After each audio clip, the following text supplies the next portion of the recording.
안녕하세요. 네, 장트니튼병원 내과부장 홍관우, 외과과장 김영석입니다.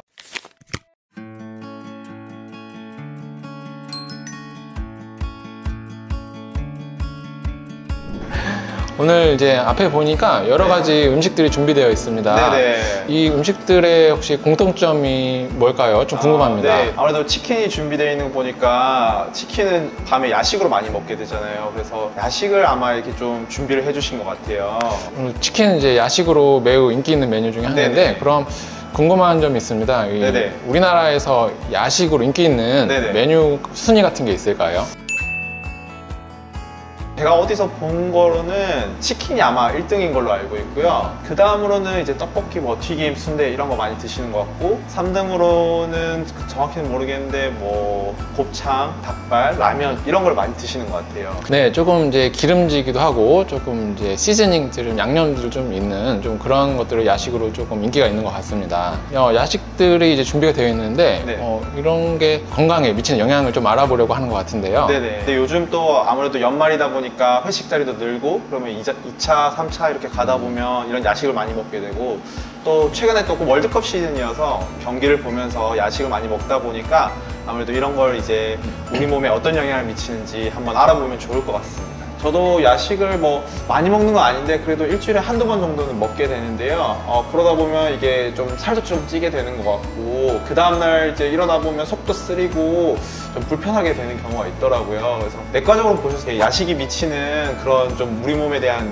영향이 어떤 게 있을까요? 네, 일단 선생님이 말씀하신 것처럼 네. 야식을 드시게 되면 이제 뭐 속이 쓰린 경우도 있고, 네. 그다음에 좀 더부룩하고 소화도 네. 잘 안 되는 경우도 있고, 살도 좀 찌신다고 했는데, 네. 먼저 야식이 이제 위염과 영성 식도염에 미치는 영향을 한번 알아보도록 하겠습니다. 네, 여기 앞에 보이는 대표적인 야식인 치킨이 있습니다. 치킨은 단백질도 있지만 닭 껍질에는 지방 성분들도 많고, 또한 밀가루 옷을 입혀서 이렇게 튀겨서 이제 양념을 하기 때문에 이런 것들이 이제 소화 지연을 좀 일으킬 수 있습니다. 위에 오랫동안 절유가 되면 위산과 위 내용물이 그만큼 위 벽을 자극하게 되고 그런 위험 발생률이 올라갈 수 있어서 선생님이 아까 말씀하신 것처럼 아침까지 이제 더부룩한 증상은 또한 늦게 드시게 되면 소화가 다 되지 않은 상태에서 아침까지 이제 이런 내용물들이 위험을 계속 일으킬 수가 있습니다. 그리고 앞에 보이는 콜라와 이제 맥주가 준비되어 있는데요. 이런 탄산과 알코올은 유전막을 자극해서 위험을 일으킬 뿐만 아니라 위산 과다를 촉진시키고 식도와 위 경계 부분에 있는 조임근을 이완시키기 때문에 위식도 역류를 더 잘 발생할 수 있게 합니다. 그래서 위식도 역류 질환이나 이제 식도에 이제 미란이 생기는 역류성 식도염이 잘 발생할 수 있는 것이죠. 이런 음식들이 또 짜고 뭐 기름지고 하다 보니까 이게 뭐 혈압이나 뭐 혈당 이런 데도 또 문제가 되지 않을까요? 일단은 뭐 짠 음식들은 이제 수분 흡수를 조금 더 촉진시킬 수 있기 때문에 물론 혈압도 올릴 수 있어서 고혈압 발생률도 올라갈 수 있고요. 칼로리가 높은 음식들이기 때문에 그 에너지 소모보다는 섭취가 많아지게 되는 경우에 비만과 연관이 되고 고지혈증이나 이제 당뇨 같은 성인병 발생률이 올라갈 수가 있습니다.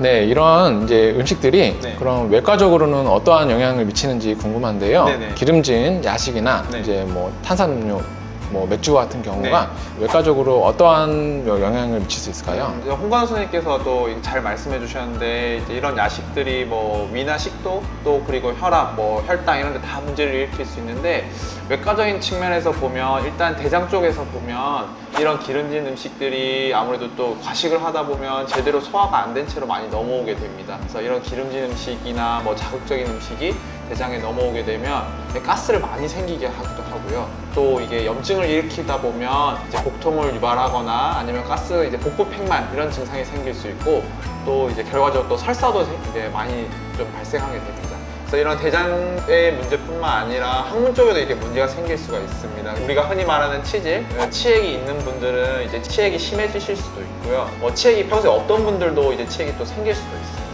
야식을 먹으면 뭐 배변 습관이 좀 규칙적이던 배변 습관도 뭐 변비가 생겼다가 이제 설사가 생기는 등 이렇게 배변 습관이 좀 망가지게 될 수가 있습니다. 그러다 보면 치액이 당연히 또 이제 악화가 될 수 있고요. 또 치액뿐만 아니라 설사를 자주 하다 보면 항문이 찢어져서 상처가 나는 치열이 생길 수도 있습니다. 아까 이제 식도 괄약근도 이게 이제 좀 약해질 수 있다고 했는데 항문 괄약근도 마찬가지거든요. 평소에 항문 가려움증이 있는 환자분들도 이런 자극적인 음식을 드시다 보면 이런 음식 때문에 항문 가려움증 증상이 더 악화되는 분들이 있으시더라고요. 그래서 야식 때문에도 항문 가려움증이 더 안 좋아져서 외래를 찾으시는 분들이 종종 있으시더라고요. 뭐 이런 걸 드시려면 사실 조금씩 드시는 게 낫고 매일 드시는 것보다는 가끔 드시는 게 좋을 것 같습니다. 그리고 이런 야식 드시다 보면 이제 술도 같이 드시게 되는데 과음을 하시는 것보다는 적당량을 드시는 게 이런 대장이나 항문 건강에 좋으실 것 같습니다. 특별하게 뭐 어느 게 더 좋다, 어느 게 더 나쁘다고는 말씀드릴 수는 없을 것 같고요. 두 가지 다 일단 위 건강, 장 건강에 다 영향을 미칠 수 있는데 치맥은 술이 들어가기 때문에 간 손상을 좀 더 일으킬 수 있다고 보시면 되고 간 기능 저하를 좀 더 유발할 수 있다고 보시면 되고 콜라 같은 경우는 이제 혈당을 좀 더 올릴 수도 있고 어떤 게 더 좋고 어떤 게 더 나쁘다기보다는 어느 쪽이든지 너무 과하지 않게 몸에 무리가 가지 않는 선에서 적절하게 이렇게 조금 섭취해 주시고 일단 평소에 건강한 식생활을 유지해 주시면 될 것 같습니다. 최근에는 다이어트를 목적으로 콜라 대신에 제로 콜라를 찾는 분들이 많이 있습니다. 콜라에는 생각보다 많은 설탕이 들어가기 때문에 혈당을 급격하게 올리고 당뇨 발생률을 올릴 수가 있습니다. 그래서 설탕을 뺀 이제 제로 콜라가 요즘에 많이 나오는데요. 제로 콜라는 물론 설탕이 없기 때문에 혈당을 올리는 게 일반적인 콜라보다는 조금 낮을 수 있겠지만 대신에 들어가는 합성 감미료라든지 이런 단맛을 내는 성분들이 이제 장에서 이상 발효를 좀 일으키셔서 아까 선생님이 말씀해 주신 것처럼 가스팽만이나 이제 뭐 과민대장 증후군 뭐 이런 또 위장 질환을 일으킬 수도 있고요. 또한 설탕이 없더라도 이러한 단 제로 콜라를 마시면서 간식이라든지 야식 같은 거를 많이 드시게 되면 당뇨, 고지혈증, 고혈압, 뭐 대사증후군 같은 발생률이 역시 올라갈 수 있기 때문에 주의하시는 것이 좋겠습니다. 야식을 먹다 보면 이제 술을 같이 드시게 되는 경우가 많은데요. 사실 요즘 술 종류가 워낙 많아서 이제 뭐 소주도 있고 맥주도 있지만 와인이나 막걸리 또 이제 양주까지 이제 찾게 되는 분들이 있으시더라고요. 근데 이제 이런 술들 중에서 뭐 어떤 술이 더 건강에 좋냐 안 좋냐를 따지는 걸 이제 보았을 때 일단은 알코올 자체가 들어가 있는 양이 중요한데요. 맥주 같은 경우는 알코올 함량 자체는 낮지만 이게 이제 많이 드시게 되는 경우에는 오히려 소주보다도 더 알코올 섭취가 많아지는 경우도 있습니다.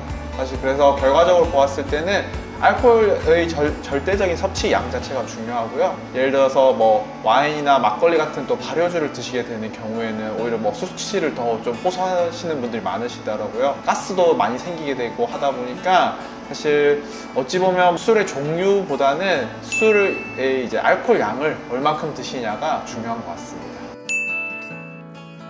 네, 음주 후에 숙취를 보통 느끼시는 분들이 많은데요. 숙취를 너무 심하게 이제 느끼시는 분들도 있고 숙취가 별로 없으시는 분들도 있습니다. 이것은 개인마다 알코올을 분해하는 효소의 양이나 활성도의 차이가 있기 때문에 그렇습니다. 숙취를 많이 느끼시는 분들은 이러한 효소 기능이 좀 떨어지거나 효소가 좀 알코올 분해 효소가 낮으신 분들이 숙취를 더 많이 느끼실 수 있는데요. 마찬가지로 건강에 좀 더 안 좋을 수 있다고 판단이 되고 술을 드시면 얼굴이 빨갛게 되고 너무 힘들어 하시는 분들이 있는데 이런 분들은 이제 알코올을 분해하는 효소가 매우 적거나 기능이 약한 분들이기 때문에 과음은 더 좋지 않다고 생각합니다. 그렇다고 해서 숙취가 없는 분이라도 과음은 간 손상과 위장관 염증 질환을 발생시킬 수 있기 때문에 적절한 음주가 중요하겠습니다. 저희가 이렇게 야식에 대해서 안 좋게 얘기를 했는데 불가피한 경우나 아니면 야식을 좀 너무 먹고 싶은 경우가 생기게 되면 어떤 거를 먹는 게 좋을까요? 요즘에는 맛있는 야식들이 많이 나옵니다. 특히 밤에는 이런 야식들이 더 식욕을 자극하는데요.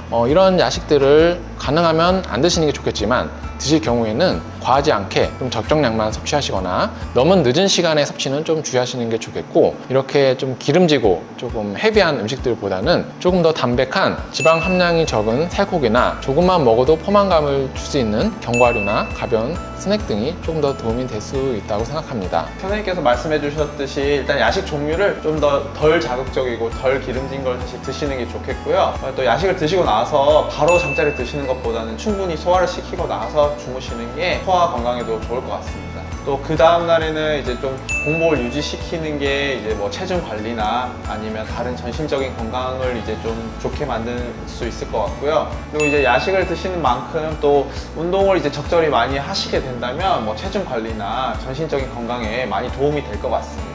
예, 맞습니다. 네. 여기서 이제 좋은 얘기 해주셨는데요. 운동이 되게 중요하다고 생각합니다. 체지방량과 네. 근육량, 즉 그 체지방이 많고 근육량이 적을수록 당뇨와 고지혈증 이런 대사증후군 발생이 많이 높고 네. 근육량이 많고 체지방이 적을수록 네. 이러한 위험성이 낮아지기 때문에 근육량을 늘릴수록 야식에서 좀 자유로워질 가능성이 높다고 생각이 됩니다. 요즘 이제 월드컵 시즌이고 또 연말이어서 회식이 많아지고 있는데요. 네, 오늘 저희가 말씀드린 내용을 바탕으로 건강한 야식 생활을 하시면 좋겠습니다. 네, 감사합니다.